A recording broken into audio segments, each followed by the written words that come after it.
Welcome to Claak's Review, where we critique high-rated players. This series will focus on the nitty-gritty aspects of Arena, such as positioning, prediction, and mechanical awareness.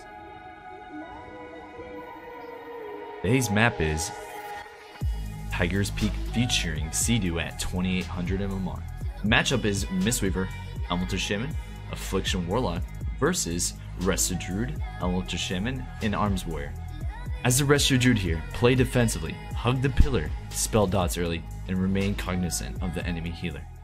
Alright, of course, we're going to go ahead and go over his Resto Druid content because I play a Resto Druid, I main it, and we haven't been doing too well so far, but it seems like they're the new Azerite nerfs where they reduce all the healing and damage by 50% of everything actually kind of benefited us as Druids because our Azerite pieces sucked. Dude, they sucked. It didn't do a whole lot for us. Okay, so let's go ahead and hop into this game, and you're gonna notice a lot of times that CDEW actually just sits behind pillar and just haunts everyone and heals and does a really good job at playing defensively. Now, sometimes you are gonna see him go in and try to get a clone, and he's running actual wild charge, tiger's charge or something like that, where he's able to sprint. I can't remember the name. There's wild charge and that's something else, and there's like a sprint. And I really like doing that because you're able to get in real fast to get a lot of CC if you want with a bash and a cyclone. And it's very powerful, and there's not a whole lot the enemy team can do to stop it. So again, what you should be looking out for here is, you know, the Warlock trying to get CC on you, as well as the Elemental Shaman, as well as the Mistweaver. So they all got something. So it's very smart to stay by pillar, even against a normal comp, against like a TSG. What you want to look for against a TSG is the DK moving towards you, getting that grip. So again, right here, you're going to want to spam Dispel as much as you can, not let that Warlock get his damage up, not let it rack up, because if you start to fall behind as a Resto Druid, it's very hard and intense to get it back up into where you were normally. So it's going to be very boring gameplay, but he's playing it properly. He doesn't have to go out and get a clone. He doesn't have to make a play. If he does, it can potentially hurt their team and make them lose. So if you have people telling you and yelling you as a Resto Druid that your goal is to go get the Cyclone, that's not always true. If you're running something like Rogue Mage Druid where, you know, the only way you get a kill is by purely CC, yeah, that's huge. But in comps like this, most comps as a Druid, you don't have to go get this clones. Don't let anyone tell you you have to go get clones, because you'll practically throw. All right, let's just call them an idiot. All right, if anyone thinks that way, they're dead wrong. They don't know how to play the game. They don't know what the game is about, and they're dead wrong. So right here, as you can see, they actually overlap Ironbark and Enrage, but it's not the biggest deal because Ironbark is a 45-second cooldown, and if they swap to the Elemental Shaman, it's no big deal because the Elemental Shaman is doing really good job by hugging that pillar, and he's pretty much forcing them to go mess because he's the only player out in the open. So CDEW is going to do the best he can to dispel himself and his Elemental Shaman so they don't get like multi-dots and multi-pressure. It's better for them to have dots on the warrior just so he can focus his life bloom and hots and everything onto one target, and it helps with the spread pressure that they do cause. So again, they're pushing up a little bit. He's going to get a little bit CC. He comes out for a bash to a Cyclone, but he gets feared. And again, it's going to be very hard because they do have a lot of stops, and he's pretty much the only caster. Yeah, he's playing with the Elemental Shaman, but he's not going to be casting a lot that the enemy team is going to be looking out for. So again, back to the pillar, back to playing defensive. They're not going to try to overextend to try to get a kill and hurt themselves. This is going to be a long dampening game. For one, they're a dampening comp, and two, they're facing kind of a dampening comp as well because it's Affliction Ellie, and they only have like one-time opportunity burst, and they have a decent amount of survivability. So it's gonna be a very long game. There's nothing really exciting, but this is literally how Resto Druid gameplay is it's just this. It is just this. You don't have to be going in and making plays again. He gets a full stun. There's a last slow into their Ellie. They're trying to counter pressure.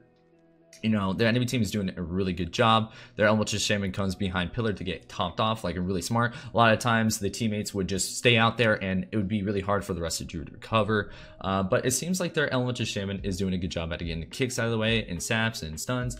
They're playing aggressive enough that they are getting the CC out of the way onto them instead of the healer, which is really huge. It's again a huge part plays into the DPS actually playing the DPS properly in order for the healer to play properly. If the DPS play improperly, the healer is going to suffer greatly, and you know, eventually what happens is the DPS blame the healer and look at what the healer can do to help them, and it's not a good mindset. Yeah, it's a give and take between the healer and the DPS, but most of the time it's the DPS that have to play around the healer, to be honest with you. And they're just going to keep doing their goes, and the main job of the Resto Druid is just to keep his teammates up. That's it. He doesn't have to go play aggressive and get a cycle on the Shimon to get to play, or on the healer. It doesn't work like that. He could if the opportunity arises and it looks juicy, where he can go behind pillar and get a bash on him and stuff like that. So for instance, you saw how the Mistweaver came up right there to get a sap on him. That could have been an opportunity that he could have pulled behind pillar and waited for him to come back there and bash him and maybe went for a clone. But as you can see, they do have CS up from the Elder Shaman and from the Warlock, so it's going to be very hard for him to get anything, and most of the time, the only time the Resto Druid can get his cyclone off is if the target is behind pillar and he's LOS from both of them. That's pretty much the only way to get that.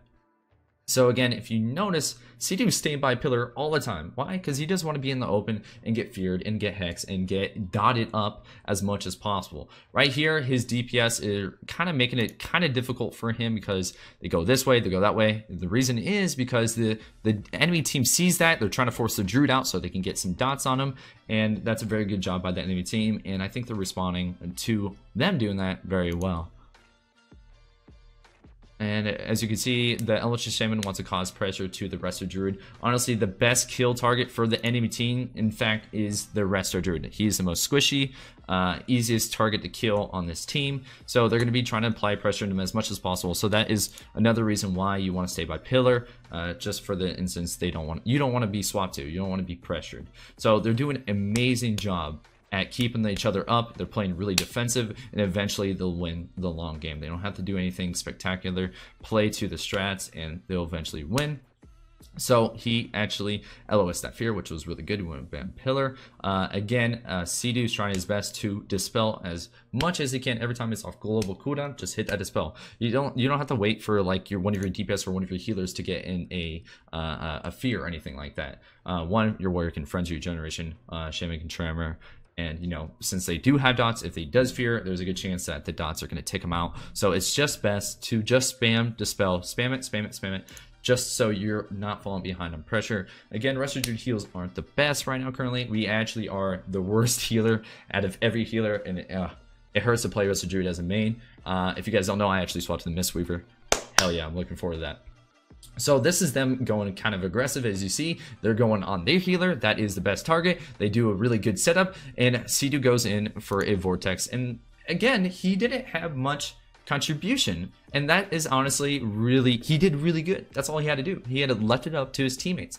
And if they would have lost, honestly, they would have been like, okay, maybe you could have went for a clone, and maybe you could have did this.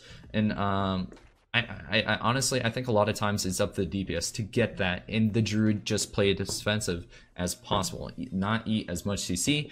I don't know if you guys ever noticed, but when you play your Druid, I bet you notice every time you go for CC, you end up getting crazy pressured out of nowhere. Why? Because you're up in their face trying to get a cyclone, which has range, and you end up hurting yourself and fall behind, because every GCD on a Resto Druid matters so much more than any other class in the game, 100%. Because we evolve around HOTS, and our HOTS don't do a whole lot, it's very hard. You have to keep up all of them on all people most of the time. And as you can see, down goes the Mistweaver, and it is a 2800 MMR game. This is from last season, so this is the sort of the newest patch, except for without the eyes right, but nonetheless they did really good, and I think Resto Druid is going to be stronger this season than they were last season, so I'm really excited. And again, guys, I hope you enjoyed this video. If so, make sure to leave a like and sub, and leave it down below who you want to see next. Who do you want to see commentated and stuff like that. Just let me know, guys. As always, get out there and pump some nose.